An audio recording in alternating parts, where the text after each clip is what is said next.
It is amazing how here in Japan people act in a very synchronized manner as if they had been programmed to do so.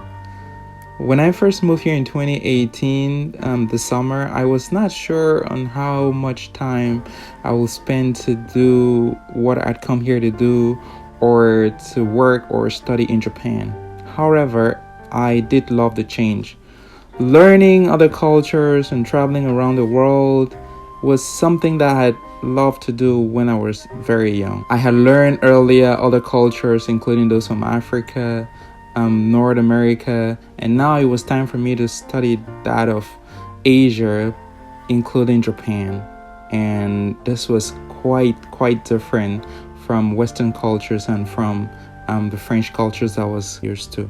Japan, it's very famously known in the world as the land of the rising sun, and it's an epitome of discipline and a very beautiful culture with many colors and 4 bright distinct seasons. People have long wondered how Japanese people live relatively longer and healthier compared to other Western countries. Is there some kind of magical food or nutrients that help people have a very long life in Japan? What is the secret ingredient of Japanese, Nigerian, and centenarians' long life? What's the hidden treasure? I'll take us deep into it in this series, and I will start with why, which is one great concept that I read from a book, Start With Why, which is part of the Principles of the Golden Circle that's written by Simon Sinek. According to data published by the Ministry of Health, Labor and Welfare of the Japanese government in 2019, the life expectancy at birth of a woman in Japan is about 87.4 years, while that for a male is about 81.4 years. Not wasting much time, let's see what happens. Japan has very different and beautiful principles that guide them, and together in a rumble produce this very beautiful effect in their lifespan and life expectancy that everyone around the world marvels about it.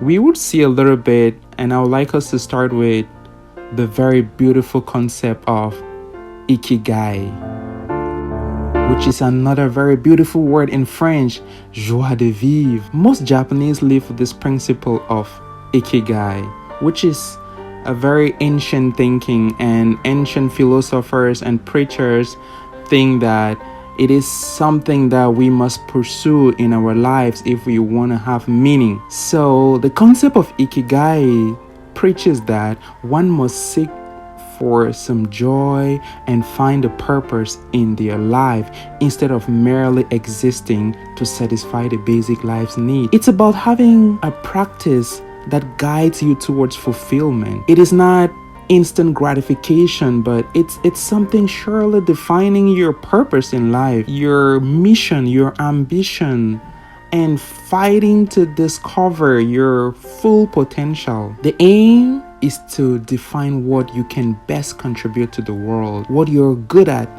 and what you enjoy doing. It's really marveling because psychologists and great thinkers explain that this leads to a sense of higher self-esteem and puts us in a sync with our capabilities.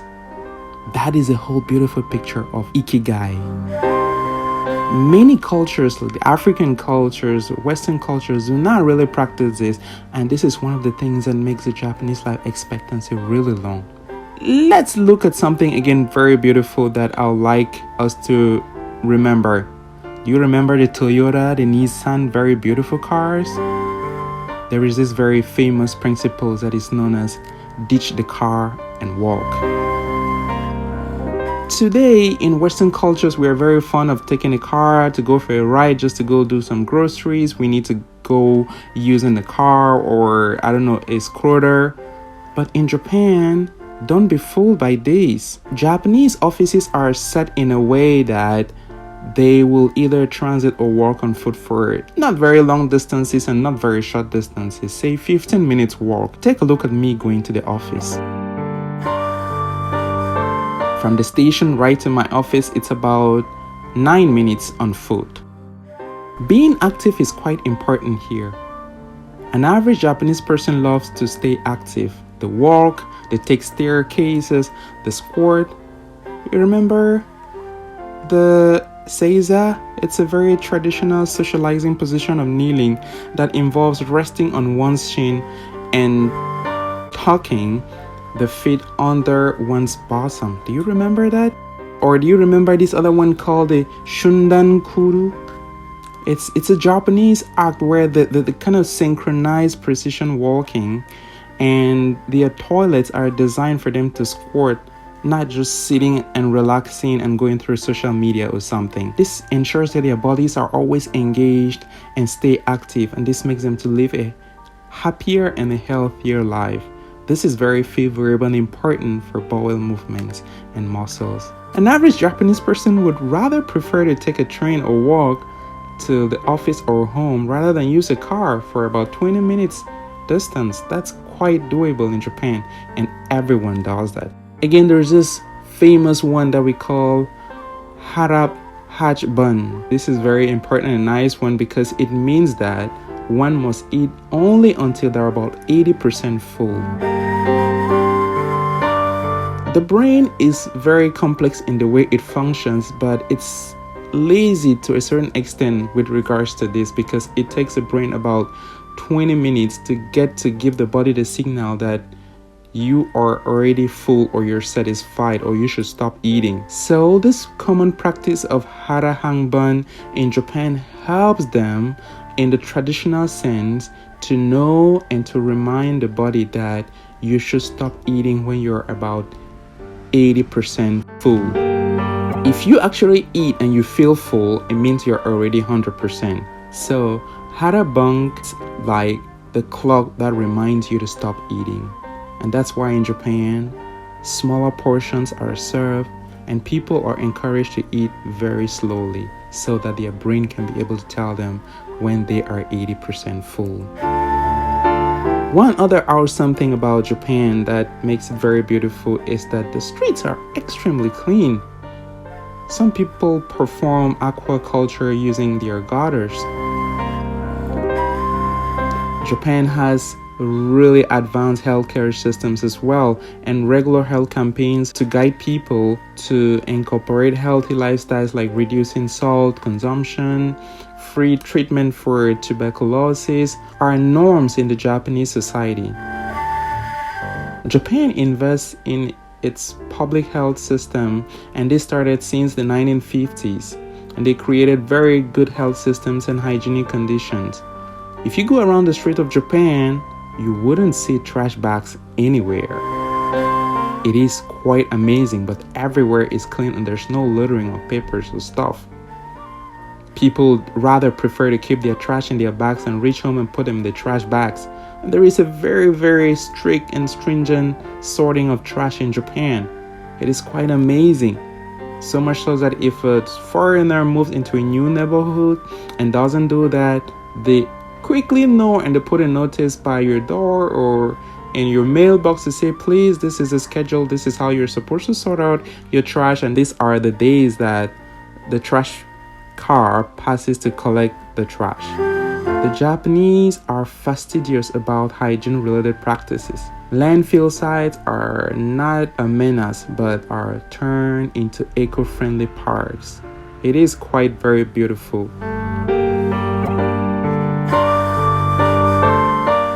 Mealtime practices is also something which is very traditional. In Japan, families eat together by sitting on the floor and using chopsticks, making the eating process a lot slower rather than carrying big chunks of food on big spoons to masticate and swallow at a certain velocity that it's incredibly fast. The Japanese diet is lean and balanced, with staple foods like seaweed, seasoned fruits, omega fish, rice, whole grains, tofu, soy, miso, grain, and lots of raw vegetables.